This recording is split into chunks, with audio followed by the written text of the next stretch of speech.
Last night, at a precinct in Carlisle, Iowa, a caucus goer spoke in support of Donald Trump. She said, "I know that he is picked by God for this hour. There are things that he has done in his past, but we all have pasts." Things that he has done in his past, but he is picked by God. Now, in addition to statements like that, there is some compelling data to back up how much white Christians, especially evangelicals, love Trump. Entrance polling from last night shows that 55% of the respondents were white evangelical Christians, and 53% of them voted for Trump. Now, compare that to 2016, when 62% of respondents identified as white evangelicals, but only 21% voted for Donald Trump.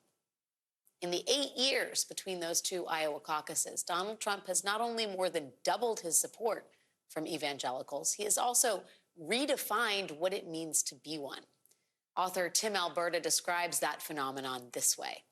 More than any figure in American history, the 45th president transformed evangelical from spiritual signifier into political punchline, exposing the selective morality and ethical inconsistency and rank hypocrisy that had for so long lurked in the subconscious of the movement. To be fair, the slow-motion reputational collapse predated Trump. He did not author the cultural insecurities of this church, but he did identify them and prey upon them in ways that have accelerated the unraveling of institutional Christianity in the United States. Joining me now is Tim Alberta, staff writer at The Atlantic. He is also the author of The Kingdom, the Power, and the Glory, American Evangelicals in an Age of Extremism.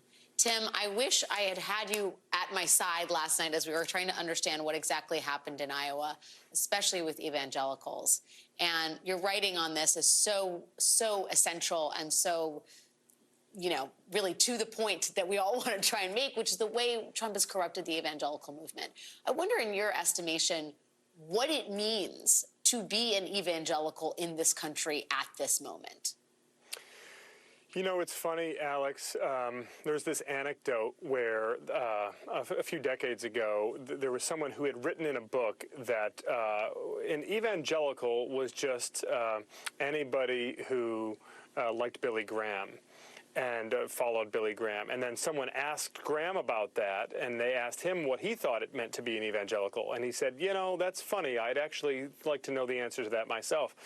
And at the risk of being, cute or reductive here, I mean, we are beginning to flirt with this territory where, definitionally speaking, evangelicalism has far more to do, at least in the perception of the greater public, with political engagement, partisan political identification, than it does with any particular theology or any real religious conviction. And if you take it a step further, if you look at the exit polling, if you look at some of the social science around this, if you look at the fact, Alex, that during Donald Trump's presidency, more and more of Donald Trump's supporters were self-identifying as evangelicals, even though they were simultaneously attending church less and less often, I think one might reach the uncomfortable conclusion that perhaps the best definition now for what it means to be an evangelical is to be a conservative, white, Republican Trump supporter. And that is a tragedy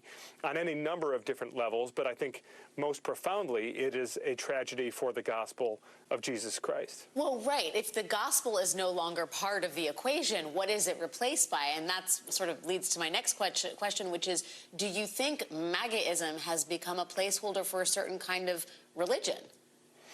Well, yes. I mean, if you think about what it means to be religious, if you think about what it means to have an identity rooted in an unshakable faith,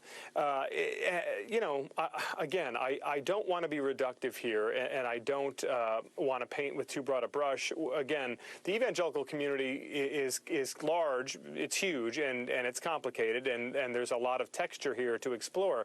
But what we're seeing time and again, and I mean 53% in Iowa. I mean, this is now we're reaching a place where we're being confronted with some uncomfortable realities about what it means to be a part of the evangelical movement, and frankly, where the line blurs between sort of religious identity and political identity, and is there a merging of the two? And frankly, I think that there's always a danger in politics, whatever side of the political aisle you're on, of sort of turning political conviction into religious conviction, or worshiping at a certain altar that is not an altar to God, but is an altar to political idolatry or to political identity. That is a danger that's always been there, but it is, I think, uniquely dangerous in this moment. And to be clear, as I write about in the book, we have examples from the not-so-distant past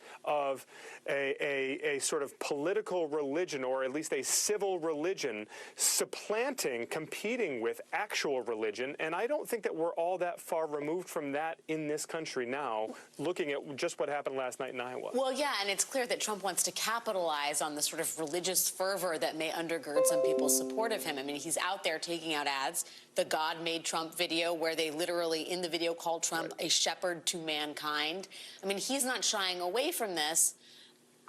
You know, I've been to a number of Trump rallies, Tim, as a journalist, and I think the thing that people miss about Trumpism and MAGAism is the sense of belonging that is so fundamental to the entire MAGA movement.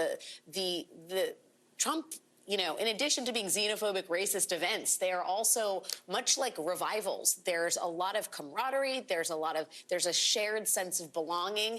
And it seems to me that that answers a certain, like, fundamental loneliness that may be part of the American experience in the 21st century. Not to get too theoretical about it, but I think that that probably dovetails with some of the, you know, sort of religious inclinations here. No, Alex, listen, you're hitting the nail right on the head.